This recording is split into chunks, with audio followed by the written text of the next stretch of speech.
Welcome in, fans of college basketball. This is your host, Spartanzilla, aka Kwafo Adakwa. I go by Spartanzilla most of the time now. This is really what happens as you get involved in DFS and all this stuff. I am the sole proprietor of Zilla Sports Network. Today, and we've got two special guests that are going to walk you through March Madness. The tournament is here. It's upon us. We went a year without a tournament. We were doing things like looking at video game tournaments. We were looking at old tournaments. It was a struggle bus like none other in the year 2020. And so we are now, the tournament is upon us. It's all going to be being played in the great city of Indianapolis, Indiana. So I have two guests here that are going to walk you through some bracket fun, walk you through the regions, look for sleepers, get you a Final Four, help you fill out your brackets. By the way, there is a contest for folks that are part of Zilla Sports Network associated with the tournament. And so www.zillasportsnetwork.com, you will be able to get access to the site and hopefully join all the fun and frivolity we've got going on there. But before I go further, before we dive into the brackets, bracket madness, brackets everywhere. I got brackets here. I got brackets everywhere. Let's start. We'll start first with the guy you guys might know from our Thick as Steve show back in the fall.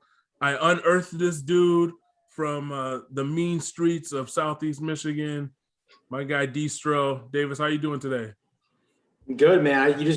A light bulb went off in my head. I just forgot that we a year ago were watching video game NCAA tournament simulations at midnight, texting each other, excited for the game on Saturday. Crazy. But yeah, Distro back at it. I was the winner of the Thick as Thieves gambling show. Much superior record than Zilla.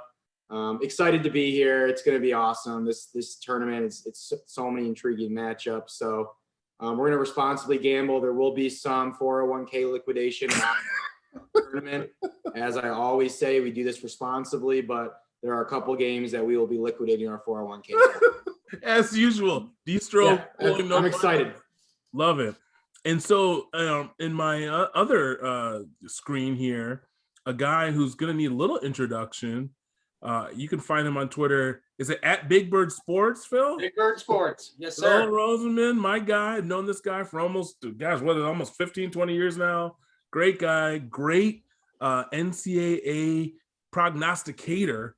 And so I unearthed this guy to join us for this special ZSN show. So give the folks a little bit of your curriculum vitae for why they should listen to you about brackets. I'm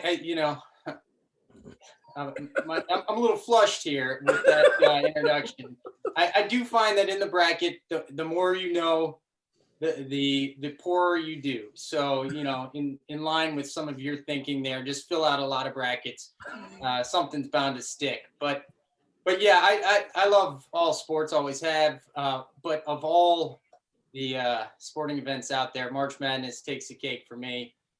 It was something, even as a kid, I just remember them announcing the teams. I'd sit there, draw the brackets, and there's something, the idea of whittling 64 teams down to one single champion. It's in a single elimination, do or die, all the nerves and pressure. It just seems so eminently fair, and I wish more sports would go to the bracket like that. Magical. So yeah, it's magical. And last year it was taken away from us. We were betting on the NFL draft. I've never been so excited for the NFL draft. That was like the first any sporting event that occurred. So here I was running pools for the NFL draft. But yeah, welcome back and let's get it started. Exactly. I love it. You guys watching this are in for a treat. Again, my shameless plug. For folks that are interested in we do DFS normally. This is a fun thing that I'm doing for you guys with the bracket, stuff like that. But subscribe to the YouTube channel, which you probably found this at, and tell your friends about it. And then, we offer content in DFS side for pretty much every sport under the sun, which is crazy. So that's ZillaSportsNetwork.com where you can sign up and do all that fun stuff. So without further ado, gentlemen, let's start big. Let's start macro. And so we'll start with you, Distro. Give me one or two things, just looking at, forget the 2021 bracket, just generally, you've done a lot of these, even though you're the young whippersnapper in the group. What are the one or two things to avoid and one or two things to focus on when you're trying to fill out this bracket? So I kind of have to almost do a 2021 analysis for this because it's just so different. And so in past years, I'll give you my thoughts where I was always looking for a star. I was always looking for who's going to be the star of the tournament, who's going to be the Steph Curry. That team's bound to make a run. I've always been big on the freshmen, the Calipari teams, you know, all the talent at Duke. This year, I'm going completely opposite on a macro level and looking for a lot of experience and experience that can translate to mental toughness in this bubble-like environment that the NCAA tournament's going to be in. So when I'm looking at this bracket, I'm looking for, you know, experience like St. Bonaventure, 5 starters, 5 of them are juniors, you know, a lot of experience that I'm looking for just because you're going to need a lot of mental toughness to get through this next month in a bubble. So that's just what I'm looking for. Very good. And then Phil, a couple things that you look for when filling out these multiple brackets.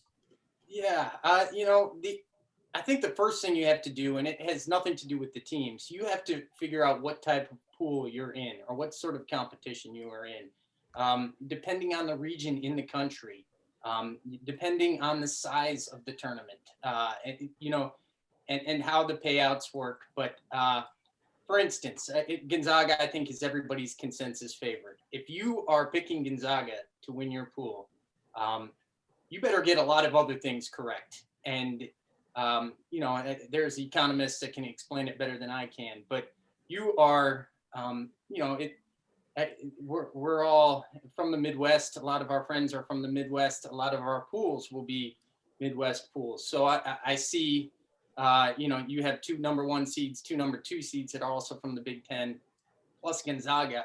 I see a lot of value on Baylor. They're coming off the COVID pause just because their odds of realistically winning the tournament are going to be higher than the number of people that pick them to win the tournament in these pools. And so, you know, that's from a mathematical perspective. That I think you increase your odds dramatically by picking someone where you can get some value for your wins. Most pools are set up in a format where the first round is for show. Essentially, you can have some fun with it, and as long as your teams that you pick to the Final Four are legit, you can miss a lot of first round games, even second round games, and catch up dramatically. ESPN is, you know, one instance, it's 32-1, the championship versus the first round game. So the single championship game is worth more than the same amount as all the first round games combined. And then the other thing that I think is important is it's sort of cruel. And in this year, there's a heightened concern about this is injuries or COVID-19 sort of issues that are associated with the team. It's not fair to the particular teams. I look at Villanova, for instance, Connor Gillespie, and you know, I can't. That injury, I'm knocking them out first round, and they may win a game, but I just don't think teams like that, and they're not the only ones. And I'm sure we'll get into it, but you should be picking. And this news is going to be a fluid situation between now and the games on Friday. So I wouldn't go submitting your picks just yet. Let's wait till this news comes out. It's going to be a long week of ticker watching down there to see what happens. But those would be my 2 sort of big picture thoughts as you fill out your bracket. Very good. No, you guys you just made a ton of sense. You guys are making sense. This is good. People are getting this. Just make sure you like and subscribe because you're getting this like inside the brain of some people that have won these pools. You know, this is good stuff you're getting right here for no charge. This is my gift to you, bringing some sharp minds to this. When I look at these brackets, just from my own edification and my own understanding of how this all works, I think Phil hit it on the head. Davis also hit it on the head. I mean, you got to think, looking at these brackets that a team like Gonzaga, in this case, if we look at 2021, is chalk. So you can get chalk, but you got to be right everywhere else, right? And you've got to pick some upsets, and don't worry so much about getting, some people do their peacock dance after they've gotten 29 out of 32 or 30 out of 32, but then their final four is all toast by the first weekend. So you really want to think about teams that can advance, teams that are just below the radar. You don't want to do something like pick all four number one seeds. That almost rarely ever happens anymore with the parity in college basketball. You want to be a little different, but you don't have to get crazy. It's kind of the same thing we talk about in DFS. Like, some chalk is good. The bracket's no different. Some chalk is okay, right? Like, picking Gonzaga to probably make the Final Four is okay, but picking Gonzaga to win it all, they may, and we'll get into that. But like, everybody and their mother's going to pick Gonzaga, so you got to get a little different enough if you want to take down the pool. And again, knowing the pool size, as was rightly pointed out, that's so key. And regionality makes a lot of sense as well, in terms of where you're at. But and at the end of the day, you can do your best laid plans.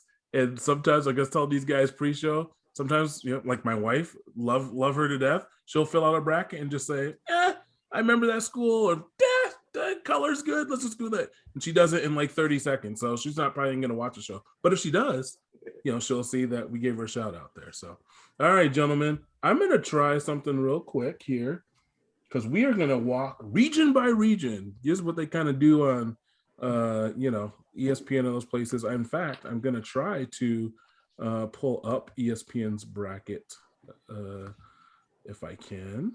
So bear with us as we do this. Okay, let's see. Now, can everybody see this screen? Yes, oh sir. yeah, Looks beautiful. Indeed. It's so good. It's so refreshing. It's a bracket. I haven't seen this in a year. It's so bracket. good. It just makes me, it warms the cockles of my heart. It's just good to see it. Amazing. So, all right. So, gentlemen, let's start with you, Distro. I'm gonna start out west with those Bulldogs, and how we're gonna do this is we'll go region by region. We're not gonna go game by game, but we're gonna go through and identify any first round upsets, and we'll do that for each region, and then we'll see where we land after that. So start us off in the West, Davis. Any upsets in the first round? Upsets. I got a few of them. Okay. In the first round, I mean, the easy upset pick here is, it's not really an upset really when it's 8-9, but Missouri over Oklahoma, I think is a fairly good pick. Oklahoma is just on such a downward trajectory over the past month that, they're probably a first round knock. But my favorite upset pick that I've got is UCSB, actually to eventually make it to the second weekend in the Sweet 16. They're loaded with talent. They've got high caliber, transfers from Oregon State, Nevada. I mean, this is a team of major conference Division I athletes that just happened to play at a mid-major school. So, be on watch for them. I fully expect them to make a little bit of a march before, meeting their maker in the Zags in the Sweet 16. One other thing I do want to point out too is, Oregon is in my opinion, the most undervalued team in this entire tournament. What you saw in their conference tournament was, not the best showing in their most recent battle. However, they're loaded. And I tend to think that, they're going to make it to the Elite Eight themselves. Iowa, they've got problems of their own. Yeah. Garza is one of the best players to maybe ever play college basketball. But in my mind, they've got a little flaw to them. They're not as a complete package as one is to make them out to be.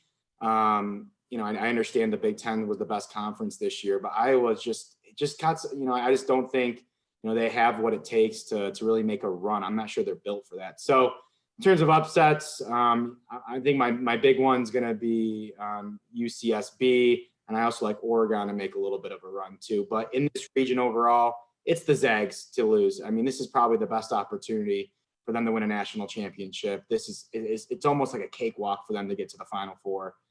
Taking out the higher seeds in the region already in the regular season, and they're just playing fantastic basketball all year, and they're dominant. So it's up for them to lose, and I think they come out of the region.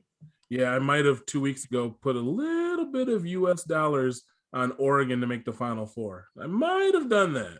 That's great value, my friend. I could not do a 401k liquidation lock, but that is great value. No, I mean, that was before seeing the brackets. I was like, Oregon's playing really good basketball, so I put that there. So really, your upsets on review is UCSB. Let's do it out here real quick. We'll go UCSB. You had Virginia. You had USC, Kansas, Oregon. Just so we have a point of reference. Yeah, and I do like USC to also knock off Kansas. Kansas, struggling with some COVID personnel issues. I think USC is a solid basketball club. So if you're looking for another upset, in addition, as we're getting more towards, the Sweet 16 and Elite Eight, USC's got some great value too. Yeah. Okay. Why don't we just do that? Well, that might be easier then. So in your round of 32, let's just take it all the way out. So you got Gonzaga beating Missouri. Yep, and I'm going to take UCSB as well. Virginia, okay. Fairy tale story will eventually end to Gonzaga. USC, Oregon, then Oregon over USC to finish their run off in the Elite Eight against Gonzaga, who will ultimately march their way to the Final Four. All right, so you broke down the West very eloquently, sir. All right, so we got that there. So people can see that. We'll wait a second. So big upsets, UCSB, Oregon, some very interesting things there. All right, Phil, in the West region, my friend, any upsets for you in the first round, and then take us all the way out to the regional in the West. Yeah, Davis, Distro. Reasonable minds can disagree, and they often do in March Madness. I think the big picture when I look at this bracket is the been there, done that sort of aspect of Gonzaga. You have to be feeling pretty good about things when you get when your 2 seed is Iowa, who you handled, when your 3 seed is Kansas, who you handled, and when your 4 seed is Virginia, who you also handled.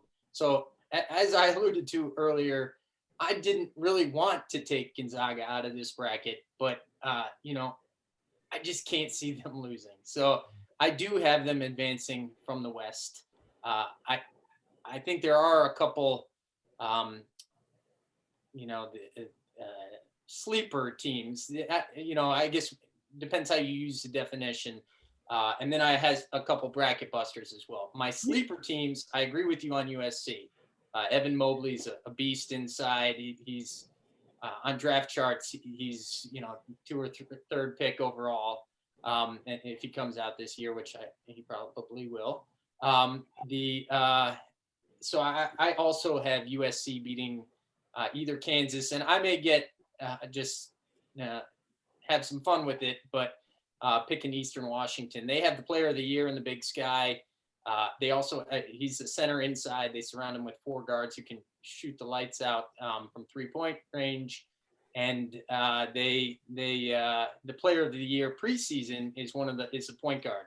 So you want to do it? Do you want to do it? We can do it. Sure. I mean, I have USC. I often fall guilty of this logic. If I have a team advancing to the Sweet 16, I'll usually in the other game pick the upset there. Just you can get the glory if you're right, and it's not like I've watched any Eastern Washington game, but going back to Kansas, there are some legit concerns about McCormick playing this weekend. Yep. I think their leading rebounder, what's his name, Jalen Wilson. Yeah, he's a leading scorer too.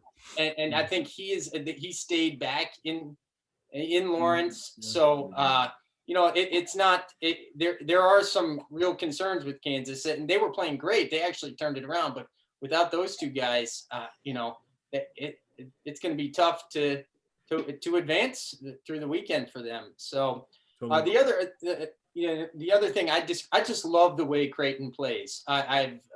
their point guard, if you're not familiar with him, Marcus Zagorowski. Zagorowski, I think. Yeah. He's been around forever, I feel like. Yeah. Yeah. He's on that extended plan, man. That extended.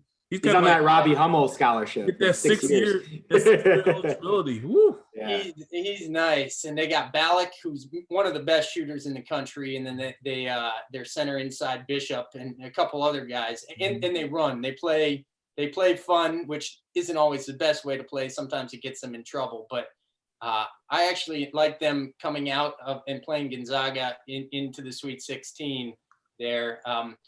Virginia, similar to Kansas, they've been real tight-lipped about what's going on with that program. I watched the entire OU, and that's Ohio Bobcats, Illinois game earlier in the year in Champaign, and OU lost by 2 points in Champaign. I remember that game. They have a point guard named Jason Preston, who is incredible. He reminds me of Cash a little bit in that the ball sort of is on a string with him, and everything runs through. He is either scoring or making the assist, and so I picked OU there. That's my bracket buster, along with Eastern Washington, and the sort of sleeper teams are USC and Creighton to the Sweet 16. Very good. I have Iowa advancing there, losing to Gonzaga in the Elite Eight, but I do like that Oregon pick. Dana Altman, all he does is make Sweet 16s. So all he does. I may have to think twice about doing that. It's only Tuesday night, people. Iowa has injury concerns. They lost their backup center. They got McCaffrey. I think he's sprained an ankle. CJ Frederick, he's been in and out of the lineup. So, right. They're not as strong as they were in the beginning of the year. Very valid, very valid. I will walk you through my bracket. So I think I'm in agreement on the Ohio pick. The Bobcats are for real. UVA is just, wahoo wah. Shout out to my friends that are Virginia alums. This is not your year. You are the defending champions, but I think your weekend ends early. You can go back to campus because I think you're done. Ohio really, for me, is the big upset I see out of the West region. I do like Oregon to at least make it a game against Iowa, but I've got Iowa advancing in my bracket. The Jalen Wilson news in Kansas and McCormick, and the fact that they're, at least Wilson didn't travel to the bubble so far. I'm going to go with sheepishly with Kansas, but I think I agree with USC advancing out of that region, advancing to next weekend and beating Kansas. Evan Mobley, as was discussed, is a beast. Hopefully the Pistons can tank and add him to the roster next year because he is legit. He is one of the three best guys coming out, likely coming out of the draft. Enjoy the take on Creighton. Yeah, I mean they score in bunches, score a lot of ball. But for me, ultimately, and I think I've got OU, the Oklahoma OU, not OU in Athens, but I've got Oklahoma beating Missouri. So the only real upset I have is the Ohio Bobcats. And then coming out of this region, I have the Zags getting to, well, they're not going very far. They're just getting to Lucas Oil. So they're going to be there in Indianapolis. All right, let's move on for folks. Let's move on to the East region. A team, look at this. The East region. Distro, we'll start with you again. Any upsets in the first round in the East region? Well, I have my first 401k liquidation lock of the tournament. Boom, boom, boom. And it's easy. It's Michigan State -2, take the points. And this is not just because I am a Spartan fan. So Michigan State to beat UCLA handedly. The fact that Michigan State is in a play-in game on Thursday is absolute corruption almost. Part of the TV revenue, the NCAA in cahoots. It's just the storyline of MSU versus UCLA. They're trying to get money early on in the tournament, trying to get that West Coast viewership with the 10 p.m. tip. UCLA going back to John Wooden's college. I mean, it's just corruption. So the Michigan State committee will chair handle admitted them. as much, right? The committee chair admitted as much. Like he was like, "Oh, I'm just joking." I'm like, "No, you're not." Like you. He's like, haha, we're trying to get more money. Haha. I'm like, I mean, it's the NCAA. I mean, what can you expect? The most corrupt organization in the entire world. Yeah. So that's and I do have them going to the Sweet 16. I mean, poor BYU. I mean, what do you do? What do you constantly do to get sorry, just to beat BYU, not to the Sweet 16. Okay. Because that's the 2 games for Michigan State. So okay. We'll change it. Yeah, and so going back to my overall thoughts on this bracket, I really don't have that many upsets. My thoughts on Michigan is a few weeks ago, I thought they were for sure at least going to win, at least get to a Final Four, but without Livers, and they're just kind of hobbling in the tournament here. And I almost don't feel bad for them, but it's what it is. And I still think they're going to, move on to at least the Sweet 16 and make a little bit of a run, but they're not as big of a threat as that 1 seed as I once thought they were. I do like St. Bonaventure here, 5 starters, 5 juniors. I know I've seen LSU play. I saw them play Alabama. They looked legit. But I saw St. Bonaventure play a few times this year. I love that they're a veteran team in the bubble, mentally tough. That's kind of my, big overarching theory of this year in the bracket is to kind of ride with those teams. Colorado, they have an incredible point guard. He'll be matched up against Georgetown's point guard, who was the player of the tournament there. But Georgetown's a fluke. I mean, they had a great run to get to the NCAA tournament by getting the automatic bid, but they're not going anywhere here. I like Florida State as well, and Texas, and then also Maryland. However, this Maryland-UConn game is very enticing, and I am almost foolish to pick Maryland, but just what I've seen from Maryland and their length and their toughness and the kind of iron sharpens iron nature of the Big Ten, I do think that Maryland is going to pull out that game. But don't sleep on UConn. They've got an incredible ball club, and I'll go with Alabama here. Now, my Big Ten foolishness, again, because I just don't trust SEC basketball, I don't think, and I don't respect it. I'm going to go with Maryland.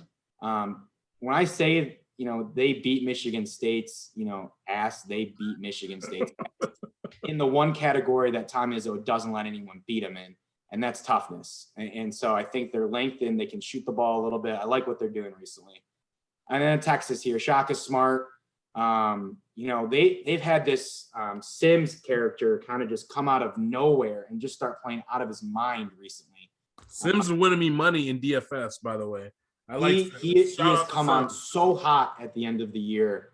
And I really like where Texas is at. I think it's dots and Shaka Smart's run with VCU. And I like rooting for him. So Texas there to beat Michigan State, unfortunately. And then moving up, I do like Florida State against Colorado. I haven't watched them that much, but I've heard a lot of great things about their club. And then, I think they're going to match up nicely against Michigan and ultimately knock Michigan off, just simply because Michigan is hobbling. They really are. Without Livers, I'm not sure how much they can do. And then going back to the Texas game, I'm riding Texas to the national championship. I am very high on what Sims has been doing. I am very high on just kind of the style of play and the pressure ball that Shaka Smart has. I like them coming out of this region. So Texas there for me. All right. And then, so you had Florida State beating Michigan. Correct. Okay. And then we had Texas advancing to the Final Four. All right. Uncle Phil, you want to walk us through any upsets in the first round in the East region? Yeah, so looking at this bracket, I think this is the chaos bracket, guys. I think there are about 5 teams that I can see with a legitimate chance to advance to the Final Four from this bracket. I can't say the same thing about the other brackets. It's all sort of helps. Not Michigan fans don't want to hear this, but it helps that, like you said, they are hobbling into this tournament, both literally and figuratively. Livers does a ton for that team. You know, I've seen his development over 4 years, and I used to like when he would shoot the ball. And now every time, you know, and this is cheering against U of M, but now every time he shoots, it seems like it's going in. And, you know, without him in the lineup, I just don't like their chances to advance. They might make the second weekend, but beyond that. So, you know, looking down here where we deviate, I agree with you. My in-laws live in Davidson, North Carolina, so I get to watch a fair amount of the A10. I have seen St. Bonaventure play a lot. Their coach and they are a scrappy team, and you know, that LSU St. Bonaventure matchup is very compelling because LSU's got dudes, and they got that Wofford and yes, Smart. It's gonna be a dogfight. They talent-wise, they are one of those teams that every time you watch them play, you say, why aren't they better than their record better than it is? And because they're scary good. So I'm going to take the talent that, you know, not that St. Bonaventure isn't talented, but I actually, in my preliminary bracket, have LSU beating Michigan as well. So LSU, Florida State there. I always take 1 or 2 seeds not to make the second weekend. So Michigan is one of my 1 or 2 seeds that will be eliminated early this year. I do also take 2 12 seeds. So this year I'm taking Georgetown as one of my 2 12 seeds there. I have Florida State ultimately advancing. I agree with you that you know, there is some flukiness to Georgetown, but I like the odds makers sort of tend to agree with me. I think that of all the 12-5s, that one is down to 5.5. Maybe I'm misremembering. Yeah, I think you're about right. Yep. And I think that it's one of the closer 12-5 odds. So, you know, we'll get into the other one that I like, but this was one I just sort of picked because I have to pick a second one. I do also have MSU beating BYU. I tend to think that you should always take Izzo teams one round further than their seed suggests that they should go. I think that ultimately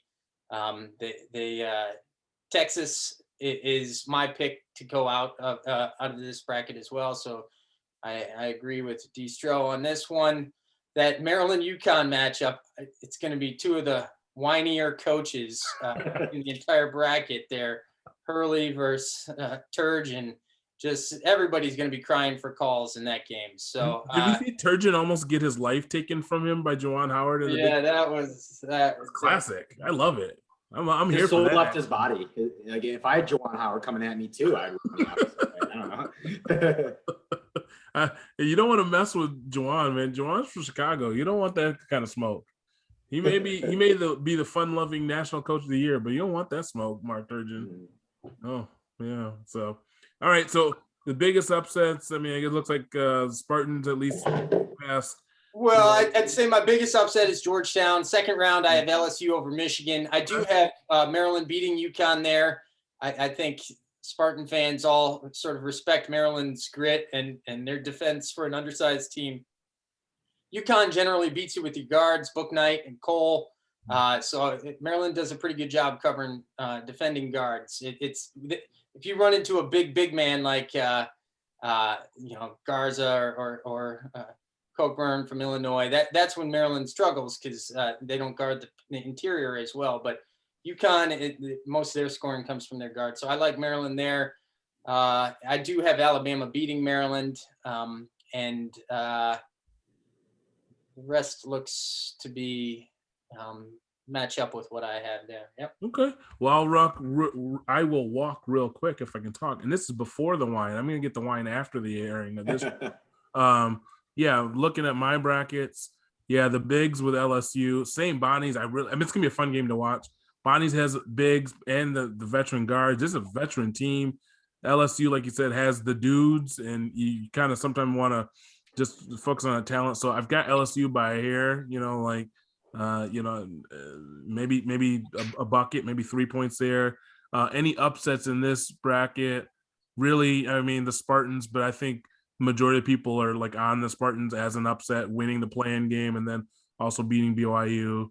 The one thing I think where I differ from you guys is, yeah, Maryland pounded our Spartans. All three of us love some Michigan State, but to me, UConn and those guards, Colin Bouknight, man, Bouknight, evokes Kemba Walker, Shabazz Napier type things. That kid can play. He can score the ball. Maryland, yes, has been through the ringer, in the Big Ten Conference, but I'm gonna go with the Huskies in this one as my pick, and I think the Huskies give Alabama a struggle, but they probably, you know what? Why not to be different? They're gonna beat Alabama. They're gonna get to the next weekend. So that's the way I'm looking at this. I think I agree with Texas advancing. FSU. Oh, the other thing I differ from you upsets wise, I've got Colorado. They're guard right, McKinley Wright. Just most people don't watch them, right? We're all in the Eastern time zone. Most people don't stay up to watch Colorado. Colorado has some guys, with Jeremiah Horn and Evan Batty. I mean, they've got some guys that can play. Georgetown's a great story. Hoya Paranoia. I grew up loving John Thompson and Ewing and those guys as well. Just a fun team to watch back in the 80s. It's a good story, but Colorado is really good. It kind of undervalued. Makes a nice matchup in the second round with FSU. FSU, I think, Distro, you were alluding to it. FSU is really good, really talented. I do have more faith in Michigan. Livers injury is huge. Probably caps their ceiling on them actually getting to the Final Four. They are really talented, though. And if he were to somehow to come back, I don't think he is, but if he were to come back at any point in the tournament, that obviously ups their odds. But I've got the Wolverines with the talent they do have left, beating LSU, losing to Florida State. And then I think I concur with all of you guys that this is Shaka Smart's time getting Texas to the Final Four. So that's where we are in the East region. All right, let's move quickly over to the South. If I can get that up here. There we go. Let's move over there. All right. Distro, quickly, any upsets in the first round in the South region, sir? So I guess my biggest upset's going to be Winthrop over Villanova. Villanova's, battered. Colin Gillespie's out, and I haven't even seen Winthrop play, but I've heard that they go up and down the floor like no one's business. And I kind of like that as a 12 seed, that if they can get out and run and really dominate, then I think they're a popular pick over Villanova. And I really do. I think they can do some damage. Kind of the other story of this bracket for me, I've got Baylor coming out of it, but I really like Texas Tech to make it all the way to the Elite Eight. I really believe in Chris Beard and kind of the culture he's built there. Mac McClung is an incredible talent, and I've been watching him since his crazy high school mixtapes. Over everybody, but I like Wisconsin. Iron sharpens iron. Big Ten. Dimitri Trice has a lot of experience to help them win. Arkansas, I like Ohio State to end up getting to Texas Tech, and Florida, who's actually got one of the most talented players in the country, to get them to ultimately lose to Ohio State. And I really like Purdue here too, to kind of at least make it to the second weekend, possibly, but they'll beat Winthrop no problem, but ultimately lose to Baylor. So that's kind of where I'm at. Just really quickly, I think Baylor is kind of misconstrued right now because of all the COVID issues. But if you can kind of turn your brain to think about what they did in the front end of the season, they were probably the best team in the country all year long until they got hit with COVID. So really like Baylor. And Ohio State will move on here, and then Texas Tech will knock them off, and then Baylor will handle Texas Tech pretty handedly. Sounds good. All right, my man, the big bird, the feathered one. Where are you at with upsets in this South region? Yeah, without save some time, I completely agree on Winthrop. The guy to watch for them is Chandler Vodrin, and 6'7" point forward, and he does it all. Averages 7 assists, about 14 points a game. So, like you said, real high tempo team. This is my other 12-5. I stepping back, looking at this bracket, big picture. I say to myself, the number 1 seed, what is their weakness here? And it is interior, big teams, size that really it is tough for them to handle if they have a weakness defensively. And so I look at some of the 2 seeds. Ohio State, Liddell is great, but he's not your prototypical big guy. You look at the 3 seed Arkansas, they're more of a fast tempo, good athletes, but they don't have the interior guys that you can just throw it in there for a one-on-one matchup. Purdue, Travion Williams is also a beast, but he's not unguardable if you have some other guys in there. So if I'm Baylor and I'm a Baylor fan, I'm feeling pretty good about this bracket, but it's North Carolina that just scares the tar out of me. Literally, they got Baycott, Brooks, Sharp, Kessler, who's come on recently. They have probably more size. I know there are metrics out there that measure adjusted size per tournament, but they are so big that and there's no guarantee North Carolina is going to beat Wisconsin. Like you said, tourney tested. It's almost like Wisconsin waits for March Madness these seniors just didn't get excited about the regular season, and so they're just waiting for this. But so North Carolina could easily lose in the first round. That being said, of all the matchups, if I'm a Baylor fan, that second round matchup against North Carolina is very scary to me, and I'm cheering for Wisconsin. If I'm a Baylor fan, but so I don't know how that North Carolina Wisconsin game is going to go, but I do. If Baylor can advance past North Carolina or Wisconsin, I do like their matchup against Purdue. I really like their matchup. I have it against Ohio State. The game that may be the most exciting first round game, if you like tempo, is Arkansas Colgate. You're 2 of the top 15 adjusted tempo teams according to Pomeroy, so these guys are. I don't know what the over under. It may be close to 165 on that one. Actually, I could look, but I'll look. You keep going. Yeah. So I also love Chris Beard, heck of a coach, and sometimes I'll pick a team just based on the coach. And I've watched a little bit of Texas Tech this year, and they're in a tough conference, but I tend to agree. I don't trust SEC basketball. If this were the Cotton Bowl, I'd take Arkansas. But this is basketball. So let's advance Texas Tech there. End up losing to Ohio State in the Sweet 16. I did take Virginia Tech. Again, ACC over SEC there. I can't say I know a lot about either of those teams, but I expect that to be a close game, a coin flip. But Purdue, so we're pretty similar here. I do have Colgate beating Arkansas, so there's a bracket buster. That's Eric Musselman. He in Nevada, he had that great run with them a couple years ago, maybe 3 years ago. But now the coach of Arkansas, this is one of these games I have Texas Tech winning anyway. So what the heck, I'm going to take Colgate. There you go. Well, and that just so you know, that total right now sitting at the consensus is sitting at 161.5. So you're pretty much on it. Wow, that's going up closer to game time as more people get on. Going to be some buckets scored there. In an effort of time, I'll run you through where I'm at. I was so fired up when you said that thing about the bigs in North Carolina. I know they didn't win the ACC tournament. That's a lot to ask them to play that many games in so many consecutive days.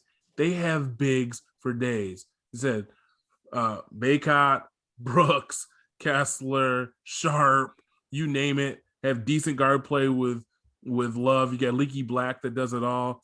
I got North Carolina beating Wisconsin. I got North Carolina beating Baylor. Like Wow. North Carolina is good. Like I always have an issue with Roy Williams. Like I feel like, yeah, he's got some national championships under the belt, but I feel like he never really fully maximizes talent, right? We have your Izzos, your Mark Fuse, you got even Coach K, and those guys seem to get every last drop out of their talent. I always feel like UNC, when you just see them come out of the locker room, they're usually better almost every year. And he just, Roy Williams does not get the done, year in, year out. I do think this is the year they make a run. Call me crazy. They match up very well against Baylor. Baylor, has got their sea legs under them from COVID, but I got Carolina advancing, up there. You guys are hating on Nova. You think Winthrop. You think, okay, no Connor Gillespie, no this. Jay Wright. That's a guy who gets a lot of talent out of his players. Jeremiah Robinson Earl is still there. Jermaine Samuels is still there. They got enough talent to beat Winthrop, man. And I think actually Purdue, again, Big Ten has been the best conference, but I got Villanova advancing over Purdue. Like I know, probably back in January, I had Nova as a dark horse national championship team. They're not going to go that. They're not going to do that because of what's befallen them. But I got Nova winning. They're really good. Like I think that's a 5-12 I'm not really on. I think I'm in agreement on Purdue at least advancing there. Texas Tech against Utah State in a rock fight. Nobody wants to watch that game. Arkansas, we're good. Gators, we're going to go with. And the Buckeyes. The Buckeyes are battle tested. So using a little bit of, I'm not in love with every Big Ten team, but I am in love with the Buckeyes. They played Illinois very, very well in that Big Ten title game. They've really just found a way to limit some of the mistakes. Sometimes they make some fatal mistakes, but they've limited most of those mistakes. So I've got Ohio State. I've got Arkansas here beating Texas Tech. So I've got Carolina, Nova, and then Ohio State and Arkansas. And I'm going to go with those Heels to make it all the way to the Elite Eight. And then I'm getting the Buckeyes out of that region. So a little bit different than you guys. Yeah, I like it. It's just, again, you got to get a little funky with it. All right, let's move to our last region, the Midwest region. Distro, any updates, any lower seed being a higher seed in this one? Well, my second 401k liquidation of the tournament is actually a futures prop for San Diego State, 16 at odds of plus 160. I think there's a lot of value there. I mean, this is so odd. No one's talking about San Diego State, a team that's won, I think, 14 something straight games. They got this kid named Mitch, last name Mitchell. I think he scores like 16 points a game. A very, very solid team, and I like them a lot. Another team I really like here is, I'm not going to pick them to win, but I have to plug them, is Liberty.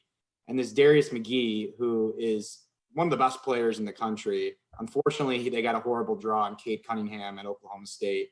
We'll handle them, but I just had to plug him because I saw him play once, and it was incredible. I've seen his work. Yeah, I've seen his work. Cade is about to do a number on that dude. Yeah. Cade's gonna show. Nothing to see here. Cade's gonna show him what a top NBA player is gonna. Yes, exactly. For sure. Nothing to see here. Yeah, but I'm more excited about the Cade Cunningham Adiasumo matchup in the Sweet 16 with Illinois and Oklahoma State. That is going to be an incredible game if it does happen, because I really want to see that matchup between arguably the two best players in college basketball. I've got Tennessee over Oregon State. I saw Oregon State handle Oregon, but their other, kind of body of work I'm not really too impressed with. And I'm just going to go with the seeding there that, I'm going to trust that the tournament did it right. So moving down. Did you have Loyola real quick? Did you have an upset there? Oh, yeah, sorry. I do like Loyola. Okay. Only because I don't trust Georgia Tech as a basketball school yet. There's really no other analysis. I know Loyola had that story run. They've dominated their conference last 4 or 5 years.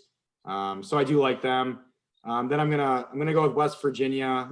Hey, Phil, Distro's too young to remember Kenny Anderson. I remember Kenny Anderson.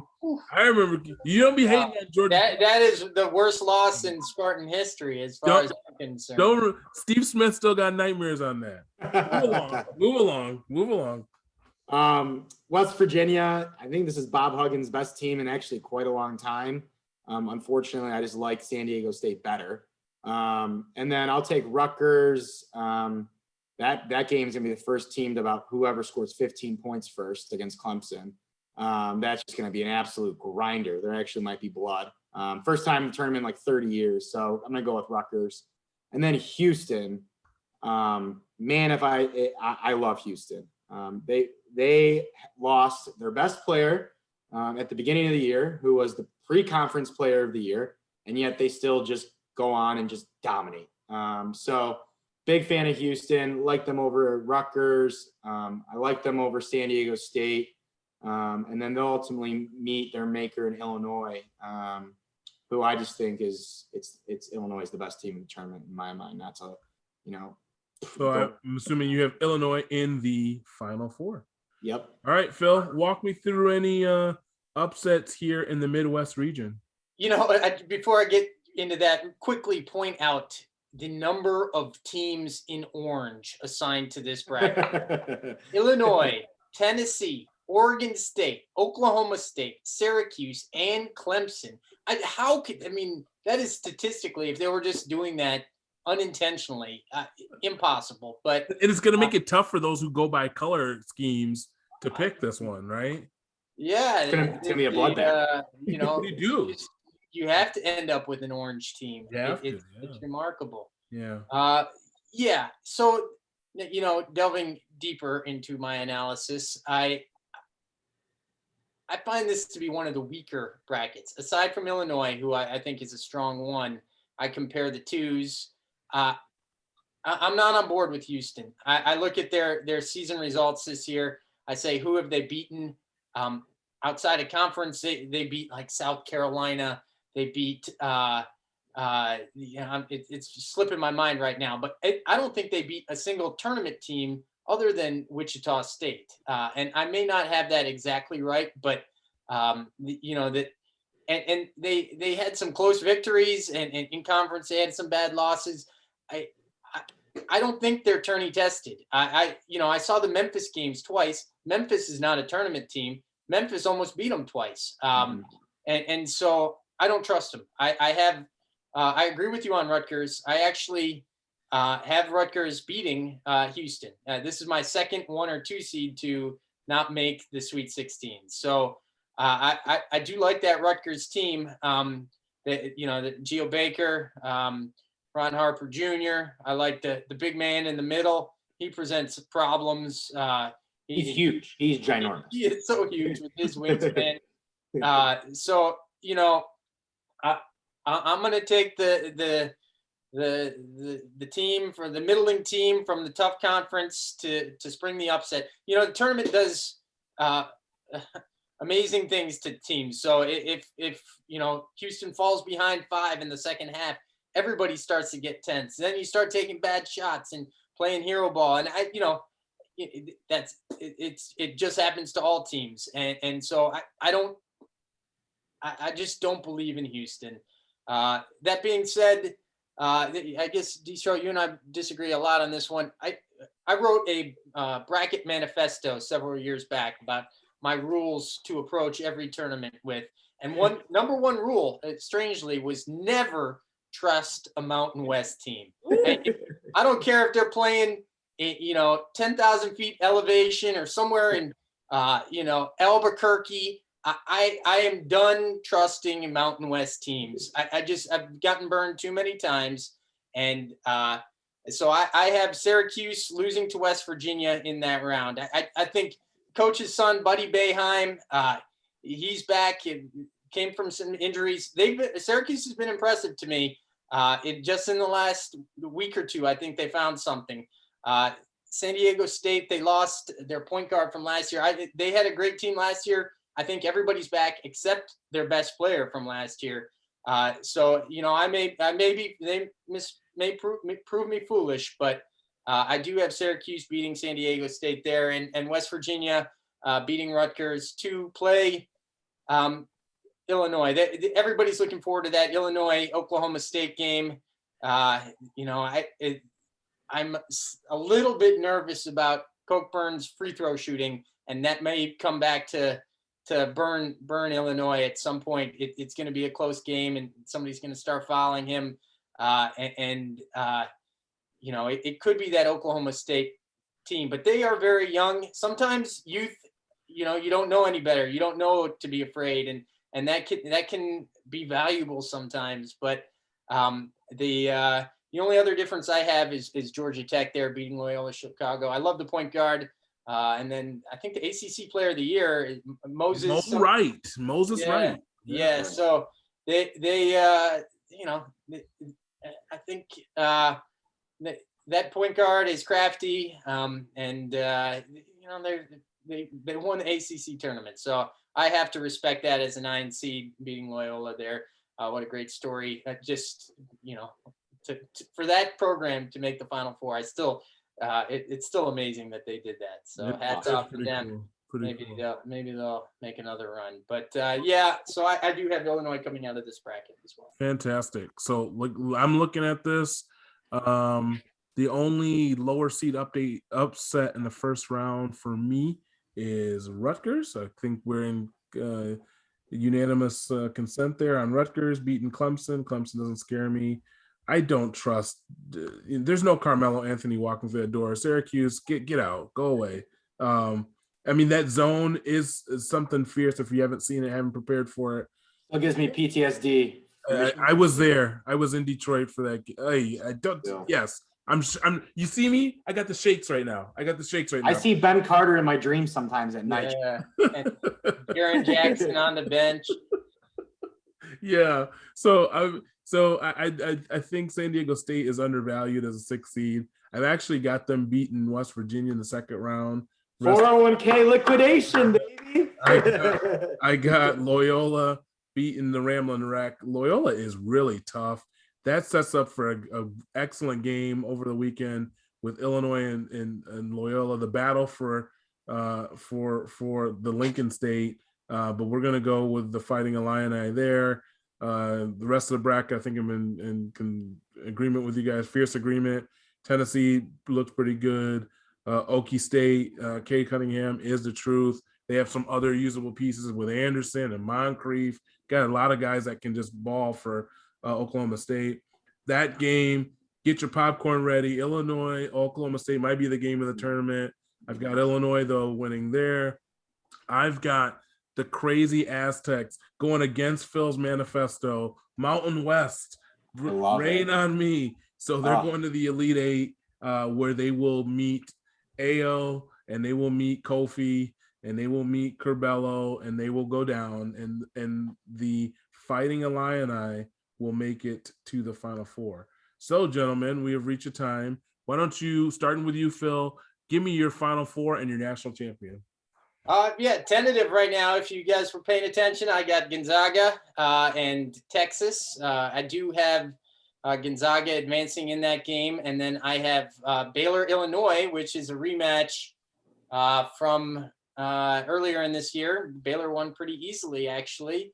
And I do have Baylor, because I don't want to pick the favorite to win. I'm picking Baylor to beat Gonzaga. I do think Gonzaga would be a small favorite in that game, maybe 3 or 4 points. But so Baylor is my national champion. And I don't like the fact I have 3 1 seeds in the Final Four right now. So I'm going to figure out a way to remove one of them. Most likely Illinois. Maybe I'll even remove Gonzaga. I don't know yet. Sounds good. All right, Distro, give me your Final Four and your national champion. It's funny how brackets can be so different, yet it's the same. I have the same exact Final Four. I have Gonzaga, Texas, Baylor, and Illinois. I do have Texas knocking off Gonzaga. The Zags are sweet. I'm not going to deny that. I just have loved the way that Texas is playing recently. And then I got Illinois over Baylor. We talked about earlier Baylor's weakness, could be that inside presence possibly. Illinois has that, and I think Illinois is the best player in the country in a sumo. So Illinois versus Texas, and then Illinois to win handedly there. So that's mine. All right, my final four: Gonzaga coming out of the West, Texas coming out of the East, Ohio State, the Buckeyes coming out of the South, and the Fighting Illini of Illinois coming out of the Midwest. Illinois beating Ohio State again, which is just going to make the Buckeyes in my life very upset. But Illinois getting the national title game against the Zags. The Zags are really, really good, really talented. Making for a game that's must-see TV. Illinois versus Gonzaga. Gonzaga with a chance to win it all, to go undefeated, run the table. First team since 1976 and IU to do it. But Illinois is so good. This is Illinois' year. I saw them, Ao getting his nose broken by Matty Sissoko up here in my neck of the woods. But since that game up in East Lansing, Illinois has been a team on a mission. They are focused. They have all the pieces you need for a national champion, and they are going to ruin the dreams of Gonzaga. And Illinois is your national champion over Gonzaga in a game that will be great, highly rated for CBS. All right, gentlemen, any parting thoughts? This was fun. We kind of walked through the bracket. I hope some people follow along in this, but we'll start with you, Distro. Any parting words of wisdom for the folks filling out the brackets? Onions, baby. Onions. I love it. I can't wait to hear that. I can't wait to hear Raph. I'm just excited. Parting words of wisdom, just have fun with it. I mean, you can see we all had crazy different brackets, but we all ended up with the same Final Four. It's funny. Well, pretty much funny how that can happen. So just have fun with it and best of luck. Submit 1,000 brackets, pay the price to do it because one will pay off. So. All right, Phil, for you, any parting shots? Yeah, I've always been torn on this. There's this concept called bracket integrity. When you're watching the games, you want to have one team to cheer for. So if you have submitted, 18 brackets, there is nothing I find more annoying than somebody telling me, well, I picked this team in 5 brackets and the other team in 7.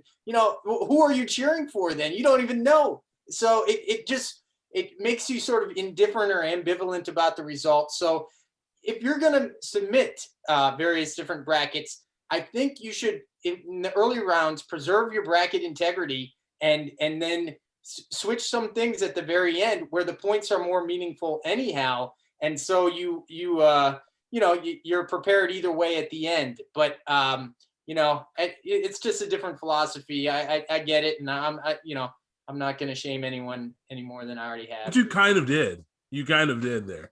Well, you shamed Distro a little. A little bit. It's all right. I submit 1,000 brackets, but then I take my little phone because it's legal in Michigan, and I throw and you go game by game, baby. I submit a lot of brackets too, but for the most part, they look the same until the very end because, like I said, Final Four for show, and you got to pick the winner. So you got to have the 2 teams right at the end, and you have to have the winner right. So switch it up. There's some math involved, but there's at a certain point there's only like 5 or 6 different results that you can put in there to when you put all the teams that way. So hey, to each their own. No doubt. And for me, I appreciate these 2 gentlemen jumping on short notice to do this. Hopefully you all watch it and it provides a value for you as you fill out your brackets. Enjoy March Madness, kind of a bigger picture thought process. Enjoy watching basketball. We got it taken away from us last year among so many other things last year. So enjoy this time. Watch it with some friends safely, socially distanced if you can, and watch this very fun tournament all being played not far from me in Indianapolis, Indiana. So that's going to be fun. It's going to be interesting, a different dynamic. A lot of good stories emerge, and who knows, maybe after the first weekend, if we get enough feedback, maybe we'll do it. We'll run it back. Maybe we'll run it back with this crew for the Sweet 16 and recast a bracket. So we'll see how that goes. I have to say one statement. Your phone more than ever for this tournament. There's going to be breaking news. There could be COVID developments at all time, and you need to be on top of it for betting purposes, for bracket purposes. Just be close to the phone. It's going to be a news cycle. So yeah, I think Phil laid that out. Yep. So good to reiterate that. Be close to the phone. So, all right. Just be happy. It's the best time of year. You know, spring is coming.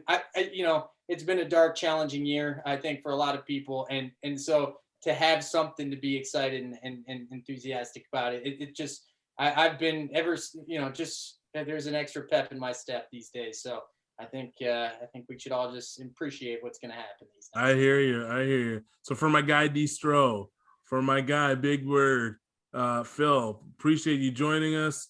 This is your guy Zilla, ZillaSportsNetwork.com, where you can find all the action on this and many other sporting engagements. So appreciate you guys tuning in.